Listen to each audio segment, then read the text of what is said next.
आपको लगता है कि दोबारा वो गलती नहीं करना चाहेंगे?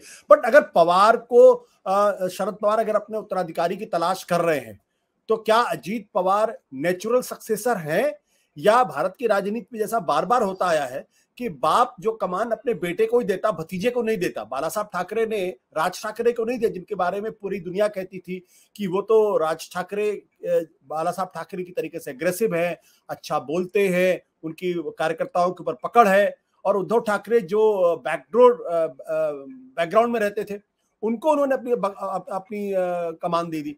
मुलायम सिंह यादव ने उत्तर प्रदेश के अंदर अपने बेटे को कमान दी, अपने भाई को कमान नहीं दी। तो क्या शरद पवार अजीत पवार को कमान देंगे या सुप्रिया सुले को कमान देंगे? See, what I feel and what I know and what I understand उन सब लोगों को, अजीत पवार उनका एक अलग टेम्परामेंट है. He is excellent in administration, state administration, वो जो फिनांस है, इरिगेशन है, power sector. Biggest thing, good thing happen in Maharashtra positive was under his leadership. So he has excellent command over administration. आपको उनके अचरज हो जाएगा कि bureaucrats they love Ajit Pawar because वो ही अंडरस्टैंड्स एंड वो होगा नहीं होगा, करना है नहीं करना है, वो कभी झमेले में, he is never confused, he is very clear about administration. तो उनकी ये सबसे बड़ी प्लस पॉइंट है. अगर उनके निगेटिव पॉइंट देखा जाए तो he can't work with so many people around. वो जो शरद पवार जी का एक जो उनका एक करिश्मा है कि बहुत सारे लोगों को साथ लेके चलते हैं, वो इनके साथ नहीं है. सुप्रिया की अगर बात करेंगे, she is not at all interested in administration. वो जो बैठ के ये करो वो करो, उसमें उनकी ज्यादा रुचि नहीं है. तो she is very good in policy understanding. So her dream is actually to be a great parliamentarian. 6-7 बार उन्होंने वो बेस्ट पार्लियामेंट्रियन का अवार्ड भी जीता है. She is extremely happy, she is extremely proud about that. वो जो मंत्री बनने की जो मनीषा होती है, वो जो ड्राइव होता है मन में, वो उनके पास नहीं है. वो ड्राइव इनके पास है. इनको जो चाहिए उसके लिए जो क्वालिटीज है उसमें से उसकी कमी है, और उनको जो करना है सुप्रिया को, there are two different things. So I think they will have to have a mix and match arrangement for the as a succession plan. But वो कहते हैं ना कि आसमान में एक ही सूरज हो सकता, दो नहीं हो सकते. सही बात है. So तो वो सूरज, if you consider the party legacy, वो Ajit Pawar would love to be that सूरज कि मैं ही करूं. लेकिन उनके पार्टी के जो सहयोगी नेता है, जैसे कि दिलीप वलसे पाटिल हो, जयंत पाटिल हो, they are uncomfortable with Ajit Pawar. सभी कॉन्टेम्पररी है. तो उसमें से कौन आगे जाए कौन पीछे जाए, उसमें से कंपटीशन भी उनमें भी एक है. तो वो भी एक वजह है उसके पीछे. बट आपको लगता है कि अगर अजीत पवार अगर पार्टी के प्रेसिडेंट बनते हैं तो Supriya Sule will accept him? I am sure that's what the idea was, कि उसमें अगर वो महाराष्ट्र के बाहर का रोल सुप्रिया के पास रहेगा, अजीत पवार महाराष्ट्र की बातें देखेंगे, ऐसी कुछ अरेंजमेंट उनको करनी पड़ेगी.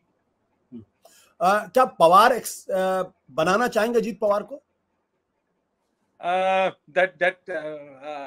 I think no one can tell about it, including Mr. Pawar, because he loves to play all cards close to his chest.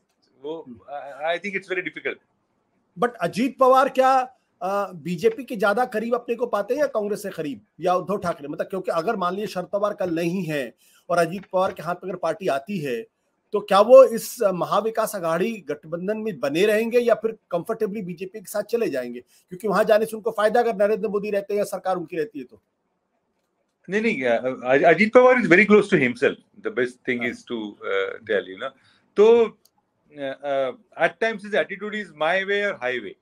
तो ये थोड़ा सा एडजस्टमेंट का इशू रहेगा. And see he is been a deputy chief minister for quite a while. उप मुख्यमंत्री तो रह चुके हैं. बीजेपी में जाके अगर इससे ऊपर का पद मिलेगा तो ही उनको फायदा है. नहीं तो वैसे तो उप मुख्यमंत्री थे ही वो. तो ये थोड़ा स्टेट पॉलिटिक्स का इशू है. जैसे पिछले शो में हमने डिस्कशन में हमने द पॉइंट वी डिस्कस, अगर 3 वर्सेस 1 ऐसे होने वाला है तो it's difficult for the BJP to challenge the 3-party alliance. So going to be tough. So वही इसलिए what matters is कर्नाटका का इलेक्शन क्या आता है, सुप्रीम कोर्ट का रिजल्ट, आई मीन आउटकम क्या आता है, डिसीजन क्या आता है, तो उसके मुताबिक नए कुछ equations we will try to explore. जैसा कि आपने कहा कि 3 वर्सेस 1 अगर होता है तो फिर बीजेपी को दिक्कत आएगी महाराष्ट्र के अंदर, और महाराष्ट्र के अंदर 48 सीटें, यूपी के बाद सबसे ज्यादा सीटें महाराष्ट्र के अंदर हैं। अगर यहाँ पे बीजेपी को सब्सटेंशियल लॉस होता है तो फिर 2024 को लेकर एक संकट खड़े हो सकते हैं। मैं ये नहीं कह रहा हूं संकट होगा, बट एक क्वेश्चन मार्क लग सकता है। वैसी स्थिति में क्या बीजेपी चाहेगी कि अजीत पवार उनके साथ रहें, एनसीपी में तोड़फोड़ हो, ताकि जो एनसीपी की ताकत है वो भी कमजोर हो, शिवसेना की ताकत भी कमजोर हो चुकी है, तो वैसी स्थिति में बीजेपी ज्यादा कंफर्टेबल होगी अगर एनसीपी के अजीत पवार का धड़ा उनके साथ मिल जाए, तो बजाय अजीत पवार उधर जाने के बीजेपी चाह रही होगी कि हमारी तरफ आ जाए।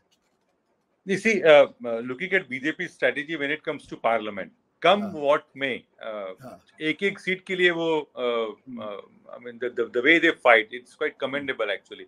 तो जो उनको उनकी मदद करने वाला रहेगा पार्लियामेंट्री इलेक्शंस के लिए वो करेंगे, एंड दे बिलीव दैट कि वो पार्लियामेंट में चुन के आना है, स्टेट वी विल मैनेज, तो उन्होंने वैसा ही किया। और आपने जो जिक्र किया कि वो 48 सीट से 48 सीट्स को देख के ही महाराष्ट्र में जो उद्धव ठाकरे सरकार थी वो गिराने की कोशिश की गई और उसमें सक्सेसफुल हो गए।